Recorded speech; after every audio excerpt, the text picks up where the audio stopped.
Good evening, and thank you for joining the Voice of Many podcast show with your host, Yolanda, and co-host, Vanessa. This afternoon, we have with us Mr. Sharon. Her name is Sharon Natoli. Yes, she has an Italian name, but I will let you in a little secret. She's actually in Australia. So she is with us today, and she is going to enlighten us on speaking up for yourself. But let me just give you a little snippet about Sharon as well. She is an author of Find Your Voice, Speak Up and Be Heard. And that is what we're going to really get into, her book and this topic itself. But you can also find more about her and be able to follow her as well. You're going to get to hear more about that. But more intensely, just she believes that being individuals, we have to be able to find our voice. And sometimes trying to find your voice can be hard, from not only being our only child, but coming from a family of 10. You can get lost in the numbers. You can get lost even in a room. So it's important to be able to speak up for yourself, and be able to do it with a strong voice. So without further ado, covering the topic for us today, speaking up for yourself, Miss Sharon, thank you for joining us. Thank you for inviting me, Yolanda, and I'm looking forward to our conversation and with you, Vanessa. So thanks very much. Oh, you're welcome, and it's definitely a pleasure to be able to have you with us. And we're gonna jump in here, and I want to ask you a question. What stops people? What really stops people from speaking up? What happens? Yes. There's a number of reasons, and there can be different reasons for different people. But I think probably commonly to all of us is that we're, as humans, our biology has us feel as though we want to fit in, or we have a need to fit in, because as humans, we survive on social connection. So we want to fit in, we need to be connected with others. Experiments done with babies decades ago showed that, if you're not touched and held and feel that sense of connection with others, then, they're more likely to have problems later on, and even to, more at risk of dying even. And so, but humans need that connection. And so if speaking up means standing out in particular, if we're wanting to say something where we're asking for something for ourselves, or making a request, or have an opinion that we feel might go against the norm, then we might simply hold back because we see speaking up as a bit of a social threat. But we can also be, we're brought up with different cultures and different ways of being brought up, and we sort of can get trained, if you like, to fit in. That fitting in is, the way to be good, to belong, to be accepted. And so we might have messages growing up that have us start to believe that the way to fit in and have that sense of belonging is to keep your opinions to yourself, to be quiet, to it's safer not to say anything than to speak your opinion, or to share what's on your mind. And also our personal power influences the extent to which we speak up. So if we feel as though there's a power difference between us and the person or the group that we might be speaking with, then that can hold us back as well. So, there's self-doubt, there's fear, there's power differences. And sometimes also, I think beneath that can be a sense of apathy, that sometimes we think that maybe my voice isn't going to make a difference, who am I to speak up? And so we just kind of fall into that sense of indifference. And so all of those things, it's a simple question, isn't it? Why don't we speak up for ourselves? But there are so many barriers that can get in the way. And being an adult, in the workforce, like I say, in home, you really can find yourself saying, well, my opinion is not going to matter. They're not going to listen. And Mm. it's just a snowball effect once it starts. Yeah. Yes. And there is some research in the workplace that shows that 70% of people feel their voice doesn't matter at work. And I think that's that's a really high number. We need to express ourselves to feel as though we're able to really live our best life, to be heard. To be heard is something that really is important for our spirit, for our soul, for our connection with ourselves and with others. So That's right. yes, if we're not heard, and I guess that can happen, in workplaces, particularly where there's hierarchies, we can feel as though we're not heard, maybe told what to do, then that sense that our voice doesn't matter can be perhaps particularly predominant. Yeah, true. Do you think that's why a lot of women find it a little bit harder to speak up? Yes, yeah. There is some interesting research by Adam Galinsky, who's from Columbia University, who's a social psychologist, and he did a TEDx talk, which is easy to find on YouTube, and I'd highly recommend it. It is called How to Speak Up for Yourself. And what he found is that we have this band within which we feel comfortable speaking, and outside of that, we feel either that we're too weak, or maybe we're too dominant and too aggressive, and that the smaller that band is, the harder we find it to speak up. So that's kind of power band, if you like. Mm-hmm. But what he's found is that what looks like gender differences when it comes to speaking up is actually power differences. But the thing is that more women feel a lower sense of power than men, often depending on the culture, but in many cultures. And so, yes, it's harder for women to speak up, not necessarily because of our gender, but because of our more likelihood of feeling a lower sense of power. Okay, I understand that. Okay, so how is it that other people can influence someone and help them to feel comfortable about speaking out? Yeah, so if you're with someone that is dominating or constantly interrupting, or always interrogating you, then it's going to be harder to find your voice and speak up, because there's not that space.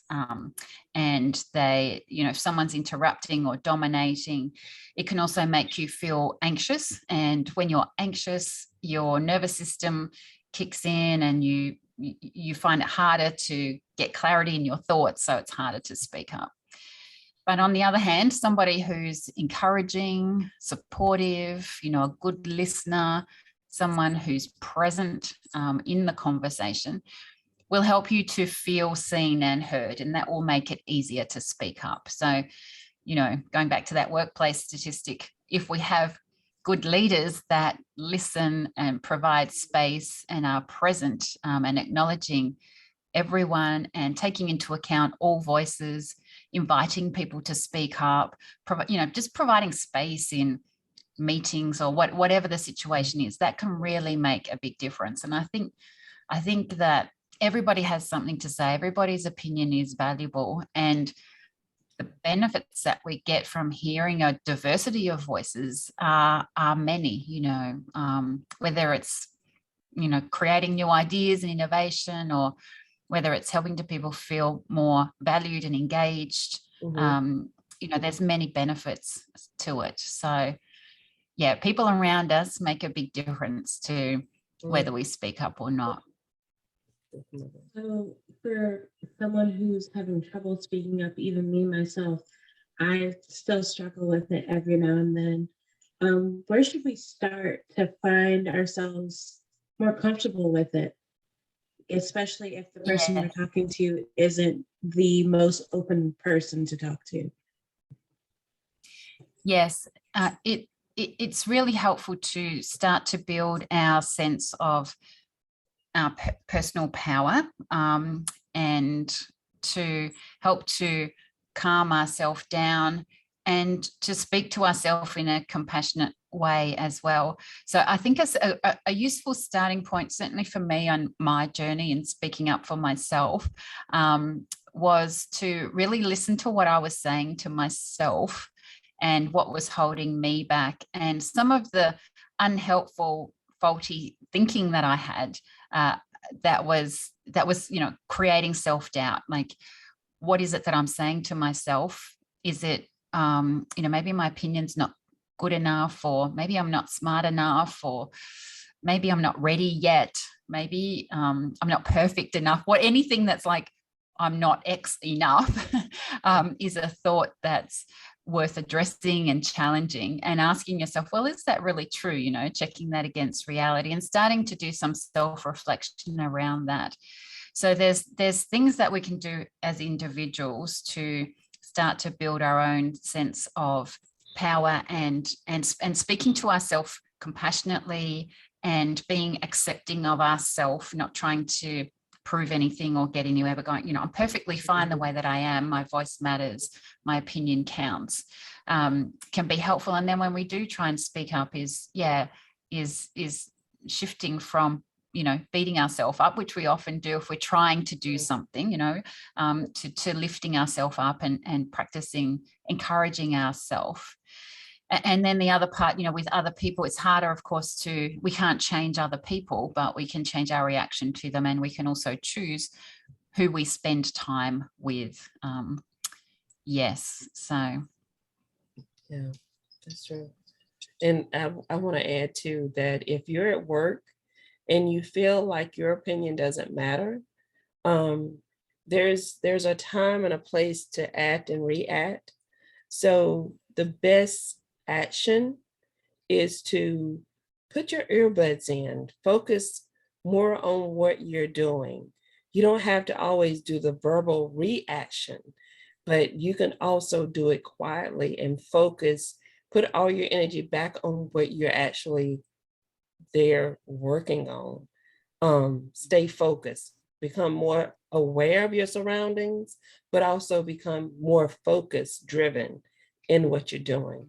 And it has a way of balancing out to where you don't go into a depression mode, you don't go into a woe is me, but you become more driven, and you will surprisingly find yourself excelling as well. So that's a good thing. But I also want to ask you too, like my daughter said, she had a problem in speaking out. She's soft-spoken as it is. Try to get her to add a little bit more oomph to her voice at times. But how do you get to work those that are nervous? How do you get to the point where you're no longer nervous, and that nervousness holds you back? So how do you get to the point where you're able to speak out and not be so nervous, not be so shy and timid, to where you continue to stay in that little cave? Yes. Yeah. Nervousness is a big thing that holds us back. And that's really our fear, our fear response kicking in and affecting our nervous system, hence nervousness, because it involves our nervous system. And, we hear about that classic fear response. You either respond by fight, flight, freeze, or fawning. And so we can all respond in different ways. If we respond by kind of freezing up, or fawning, which is the people pleasing that that we might do, or flight, like we want to run away, which is probably my preferred fear response. I just want to run away. We might not be in a situation where we can run away. We don't want to actually do that, but we might speak really quickly, or try and get it over with, or leave things out. So either one of those responses is not helpful. And so recognizing, I guess, what happens to you, and recognizing that, oh, my nervousness is kicking in. is again the first step. Awareness is the greatest agent for change.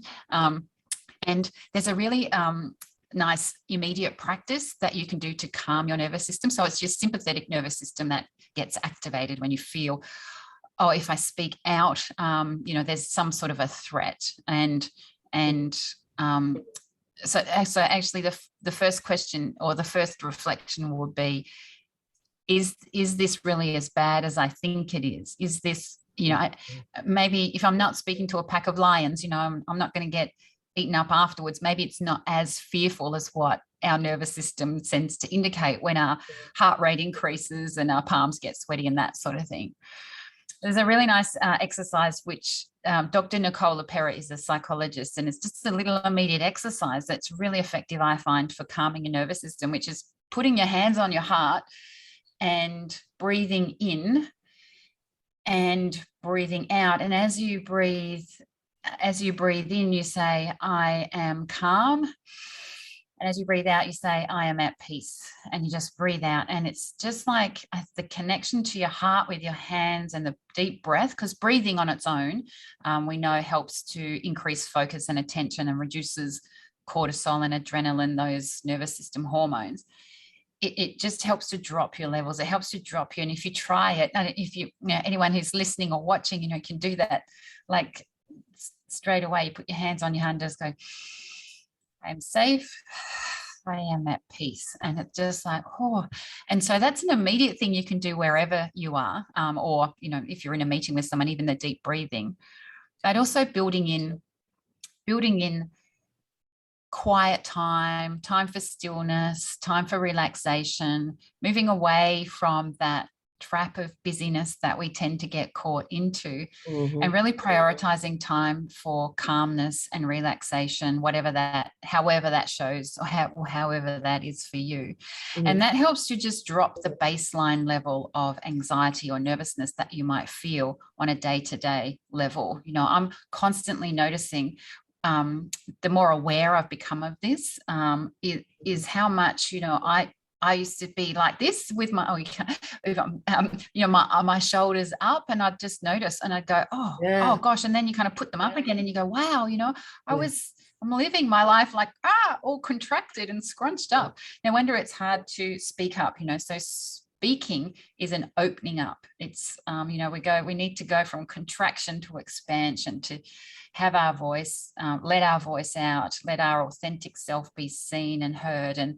And that in itself is a little bit fearful too, because when we're speaking, of course, we're opening up, we're sharing what's on the inside with the outside world. And that, there's a little bit of vulnerability in that. And so hence we kind of can, go a little bit contracted and keep it all in.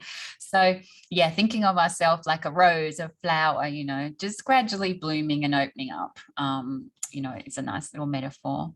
And that you're still beautiful as a rosebud, but you're even more beautiful, so wherever we are, we're perfectly fine wherever we are. I love the saying, I am enough. I'm enough wherever I am, and I can aim to open up a little bit more.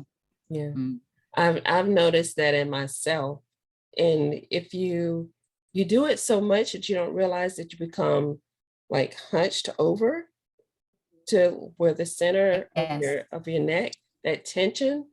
And whenever you do, like you say, relax, you may have to actually just pull your shoulders down just to see that, hey, yes, I am doing this. And, we're so used to, like you say, hunch. And we're shrinking ourselves by half of an inch every time we do that.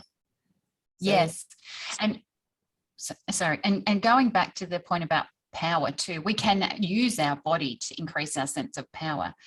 So we can, just sitting up straighter, standing up, leaning in, not kind of leaning back. There's power poses, there's research around that.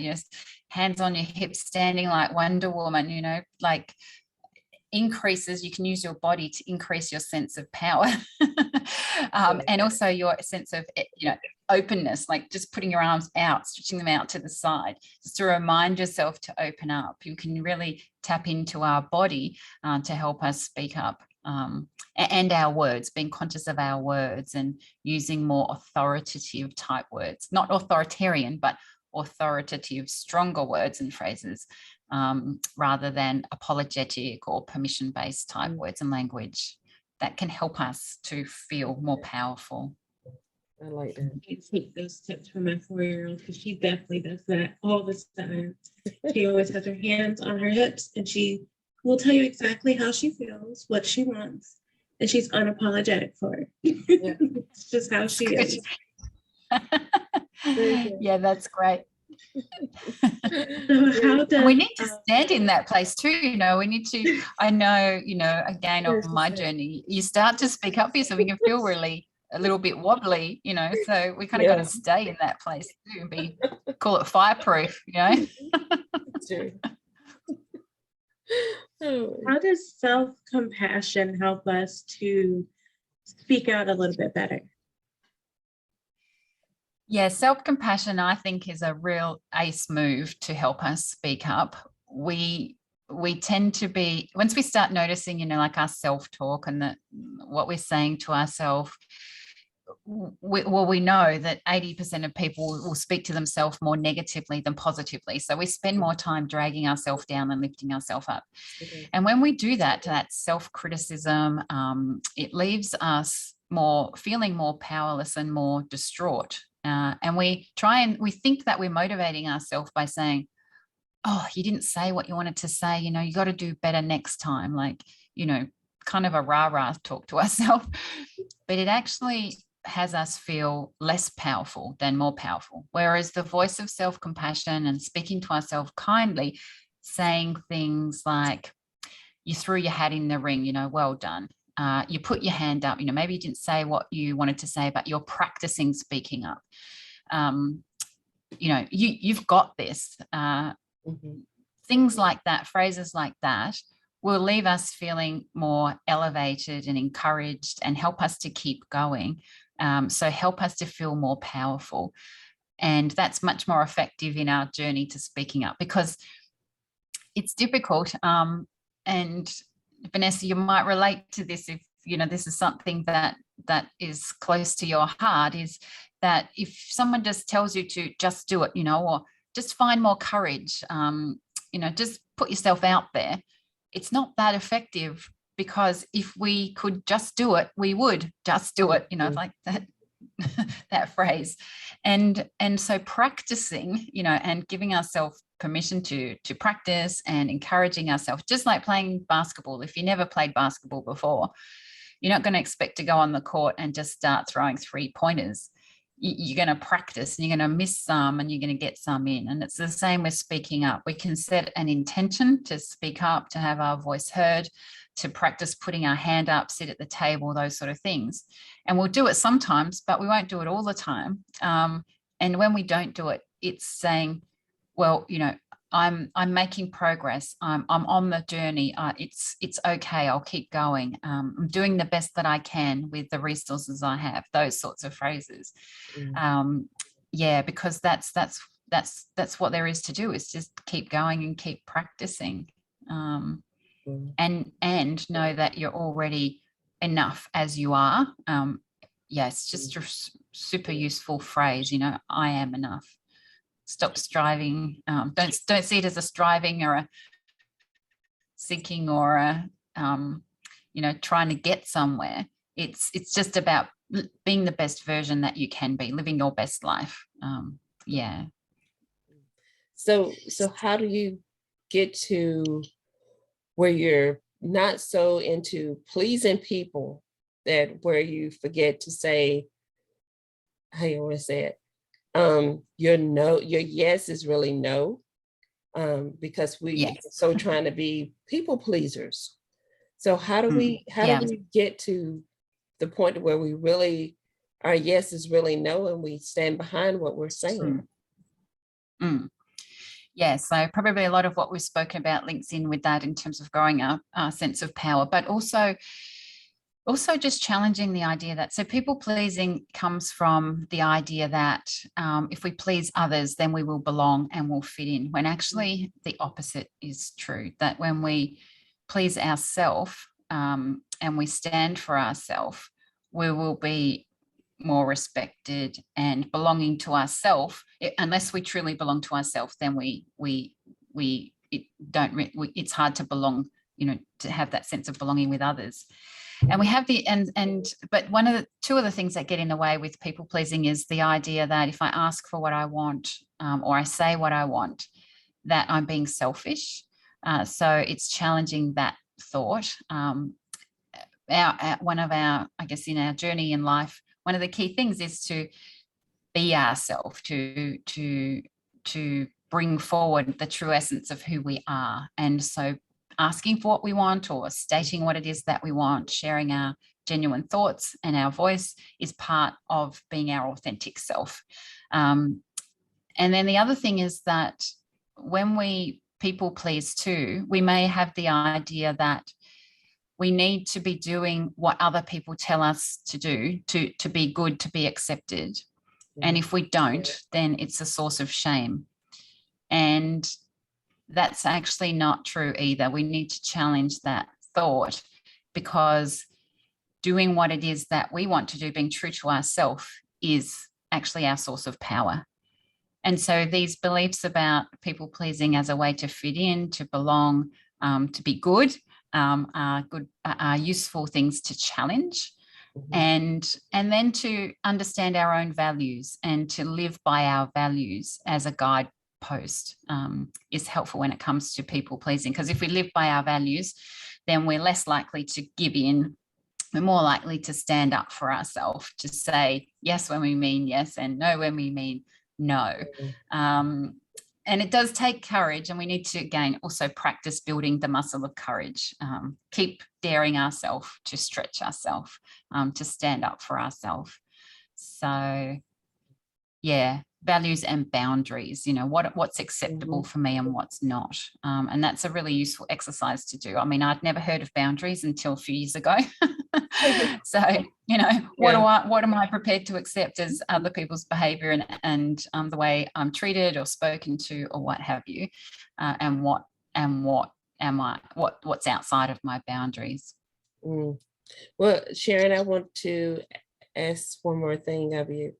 Now, how can those watching and listening get a copy of your book and, follow you?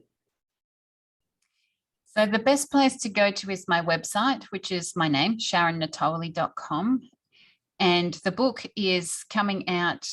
It always takes longer to write a book than what you think. So it's coming out in the next couple of months. So you can follow me by joining my newsletter, which is on my website under the blog tab, and also on Instagram at Sharon Natoli Speaks, and LinkedIn by searching my name. Yes, would be the main areas. And we'll make sure all of your links are posted so everyone can follow you and get to know more about Miss Sharon Natoli. Thank you, Yolanda. Thanks, Vanessa. I want to thank you for joining us and being with us and giving us this knowledge, and hopefully it helps some of our listeners and viewers as well. Yes, thank you very much for the opportunity. I do hope, yes, that people find, if there's one thing that maybe has stimulated some thought or some action, that's a value, that would be great. Thank you. Yes. And to those of you who are watching and listening, please don't forget to follow us on our social media outlets. Please don't forget to hit that like and subscribe button, as we don't want you to miss out on our great guests or great topics. I want to thank you all for tuning in, and we will talk to you all later.